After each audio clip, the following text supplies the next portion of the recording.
నిన్నటి వరకు మనం అంతా కూడా life insurance and health insurance మీద 18% జీఎస్టీ కట్టాం.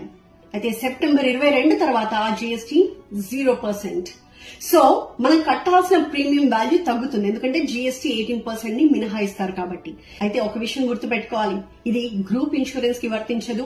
కార్, బైక్ ఇన్సూరెన్స్ లు, ప్రాపర్టీ ఇన్సూరెన్స్, లోన్ ఇన్సూరెన్స్ కి మాత్రం వర్తించదు. ఇంతకు ముందు ఎంత జీఎస్టీ ఉందో వీటి మీద అంత జీఎస్టీ కంటిన్యూ అవుతుంది. కేవలం life insurance and health insurance individual policy holders కి మాత్రమే ఈ జీఎస్టీ 0% అవ్వడం బెనిఫిషియల్ అవుతుంది. For example, different age groups తీసుకుంటే డిఫరెంట్ సమ్ అష్యూర్డ్, అలాగే డిఫరెంట్ పాలసీ టర్మ్, వీటికి బేస్ ప్రీమియం ఎంత, దానికి 18% జీఎస్టీ కలిపితే మొత్తం ప్రీమియం ఎంత అవుతోంది, ఇప్పటి వరకు మనం ఎంత కడుతూ ఉన్నాము. సెప్టెంబర్ 22 తర్వాత నుంచి ఆ జీఎస్టీ అమౌంట్ తగ్గిపోతుంది కాబట్టి ఇప్పుడు నెట్ ప్రీమియం మనం కట్టాల్సింది ఎంత అవుతుంది అన్నది లైఫ్ ఇన్సూరెన్స్ కి, హెల్త్ ఇన్సూరెన్స్ కి సెపరేట్ గా 2 టేబుల్స్ వేసి